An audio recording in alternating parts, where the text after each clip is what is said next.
he's working hard, been in good spirits. Okay, sounds like cautious optimism from the coach. Joining us now is ESPN NFL insider Dan Graziano. Dan, what further details can you give us about injuries to key players as we head into Super Wildcard Weekend, starting with Lamar? Yeah, you heard what John Harbaugh said. Hopefully he's progressed to the point where he can get out to practice. That's where the Ravens are with Lamar. This guy has not practiced in more than 5 weeks. So the Ravens' hope is that he's able to get on the practice field this week in advance of the playoff game in Cincinnati. They won't know for sure until they get out there tomorrow and have their first practice of the week. But there is some optimism that they will have Lamar for this game. We have to remember that they've had optimism over the last couple of weeks, and it hasn't come to pass. Tua Tagovailoa of the Dolphins in a very different situation because he's in concussion protocol. At least his second concussion of this season, and he hasn't done anything in a couple of weeks since entering the concussion protocol.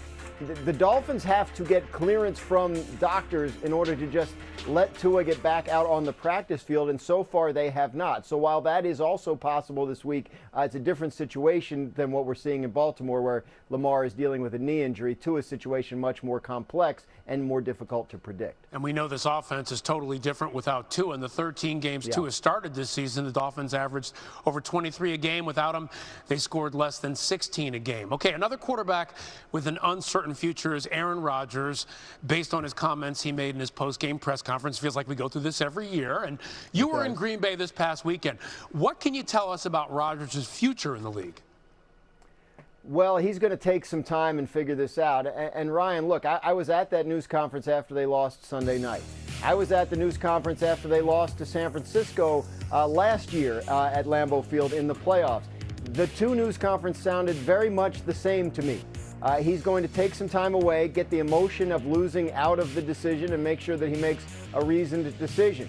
I believe it could go either way. I believe that no one really knows what Aaron Rodgers is going to do, and that Aaron Rodgers might not even know what he's going to do right now. He did talk about how young the team was going to be, and he listed some guys that he's played with for a while that may not be there next year. So you wonder if that factors into his decision. But do not forget, he will make $60 million if he comes back and plays on the contract he signed with the Packers last March. That has to be a strong enticement, and the Green Bay Packers still hope that it is. That is a lot of money to walk away from. And not only that, the Green Bay Packers have until May to decide on Jordan Love's fifth-year option. So that could happen, and there's a lot hinging on what Aaron Rodgers does at this point. Dan Graziano with the very latest on Aaron Rodgers and quarterbacks. Thank you. A developing story into SportsCenter. A women's advocacy group is calling for the removal of Dana White from the presidency of the UFC. Last week, video surfaced of White slapping his wife on New Year's Eve.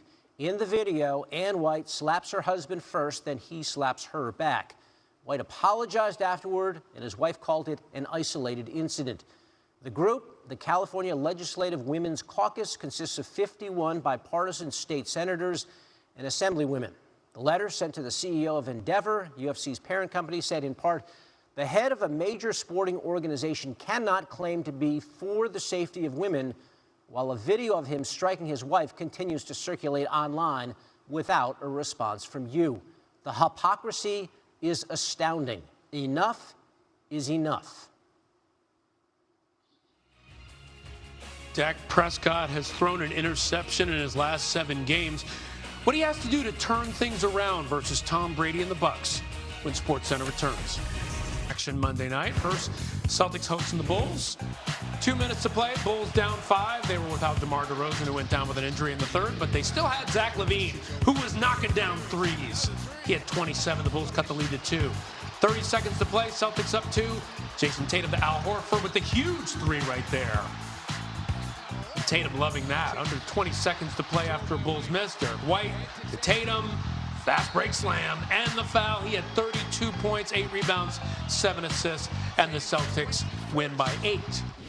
To the Bucks, they were taking on the Knicks at MSG under 2 minutes to go. Jalen Brunson going to work, turnaround jumper. He had a career-high 44 in this one as the Knicks cut the lead to 1. But the Bucks had Drew Holiday, who was raining threes. Got that one. Under 30 seconds to play, Bucks up 2. And Holiday, once again, nailing a jumper. And the Bucks get the 4-point win. The Nets vying with both the Bucks and Celtics for first in the East, but sources telling our Adrian Wojnarowski that Kevin Durant will miss approximately a month after suffering a knee injury Sunday. The Nets will reevaluate in 2 weeks. Durant, having an MVP caliber season, has vaulted the Nets to near the top of the East, winning 18 of 20. Here's Nets reporter Nick Friedel. In the short term, there's a general sense of relief throughout the Nets organization that Durant's injury isn't worse. But as they move forward here in the next couple weeks, they're going to have to get contributions from everybody. As Kyrie Irving said right after the injury occurred, it's going to take everyone to make up for that difference. That means that TJ Warren, Joe Harris are going to have to do a little bit more offensively. That also means there's going to be a bigger spotlight on Ben Simmons. With Irving and Durant playing at the level they've been at this season, Simmons has kind of fallen in the shadows at times. That time's over. He's got to do more defensively, and he's got to do a little bit extra to get that offense and keep it moving as the Nets wait and hope that Durant will be back in a few weeks. Mark it down, the Nets in second in the East, a game and a half back of Boston. We'll see where they are when KD returns. The schedule is favorable in the short term. Over the next 10 games, Brooklyn will face just 4 teams with a winning record. Durant's old team has been missing a superstar of its own, but the Warriors do expect to have Steph Curry back on the floor tonight against the Suns. He was a full go at practice yesterday. Curry's missed the last 11 games with a left shoulder subluxation. The Dubs managed to go 6-5 without him, but certainly happy to get him back. The unlikely Jake. Bennett gets a block. Georgia draws first blood. Bennett and the Bulldogs offense on fire. Launches downfield. It's picked off. Georgia overpowering TCU. I mean, if you can't pull out your best in a game like this, then maybe this isn't for you. What was the one word Kirby Smart used? Aggression? The Georgia Bulldogs bludgeon their way to back-to-back. You're feeling the good vibes in Georgia right now. The Atlanta Journal-Constitution headline, perfect. No better way to describe Georgia's performance last night. And they were partying in Athens last night, let me tell you. You can see the pictures and videos right there. Number one, fans celebrating the win, back-to-back champs. Can they make it 3 in a row? Or perhaps the better question, do we have a Georgia dynasty on our hands? Here's Matt Barry on that. Georgia Bulldogs, 65-7, the final score. An absolute dominating performance for back-to-back national champions, the first to do so in the college football playoff era. What can you say about Kirby Smart, the job he's done at his alma mater? With that, welcome in Jess Palmer, Joey Galloway, Matt Barry alongside. Guys, in 7 seasons in Athens, Kirby's had his team in the national championship game 3 times. Yeah. He's won 2 back-to-back. Question now, is this the most dominant program in all of college football? I would say yes. Right now, they've done it back-to-back. We hadn't seen that in a long time.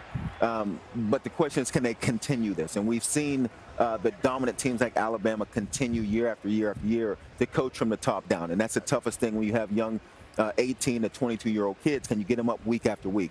Georgia's done it 2 seasons in a row. They're a talented football team coming back. They'll have to do it without Stetson Bennett, though. Yep. And we've seen Stetson Bennett, especially in this playoff, make some great plays in tough moments in the Ohio State game, get him back to this situation, and then have a great game tonight. Can they do that in replacing him? Yeah.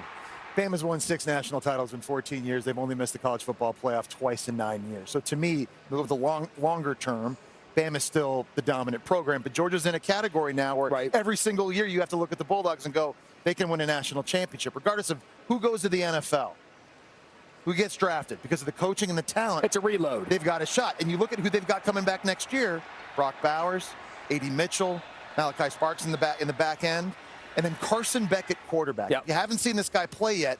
He looks like a future first-rounder. 6'4", he can sling it. He hasn't been in the big moments. He'll get put into those, but he's going to want to prove that he belongs. You look at the Bulldogs' schedule, it's real good again next year. No Bama, no LSU, big road game late at Tennessee, but the talent and the schedule and a head coach that always says, we are never going to be hunted. We are always going to hunt. They'll have the mentality. No team in the AP poll era has been able to three-peat, so that's going to be something they're going to be chasing quickly, if there's a team behind them next year going in, who might that be? I think Alabama will be very motivated in this season coming up, and they'll be a talented team also. And I'm curious to see who's going to be playing quarterback next year for Alabama. I think that's a big question mark for them moving ahead, but you always know there's going to be incredible talent on that side as well. And anything happens when Bama and Georgia meet up, as we know, and that feels like that's what we're going to see in Atlanta. And we saw Lincoln Riley. I'll tell you what, USC with Caleb Williams coming back year 2 of that in the portal. It's L.A. Trojans could be playing for a title, but it is a dog's day in heaven today. Georgia, back-to-back champions. That'll do it from L.A. Let's go back to SportsCenter as the Dogs win 65-7.